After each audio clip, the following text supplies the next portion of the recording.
Asalaamu calaykum waraxmatullaahi wabarakaatu.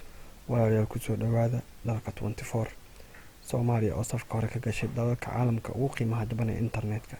Dalka Soomaaliya ayaa dunida ka galay kaalinta toddobaad qiimeyn lagu sameeyay sicirka ugu jaban ee la iibiyo halkii GB ee adeega internetka. Sida ku cad xog laga soo arooriyay 238 dal iyo jasiirada caalamka ku baahsan, taasoo lagu daabacay shabakada www.cable.co.uk. halkii GB ayaa waxaa la iibiyaa Soomaaliya $0.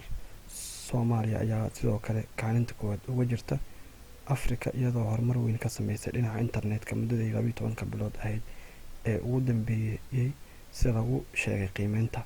Si ka duwan Soomaaliya, dalka galbeedka Afrika ku yaala ee Benin ayaa wax horumar ah sameynin dhinaca sicirka internetka, balse way kasii dartay iyadoo kasoo kacday kaalinta 215aad ee caalamka iyo tan 49aad Afrika. Marka la eego dalalka ugu qiimaha jaban ee internetka, dalka Benin oo sanado ka hor halkii GB iibinayay $20.99 ayaa haatan qiimahaasi uu si weyn uga sare maray, waxaana halkii GB hadda ku bixisaa $27.22,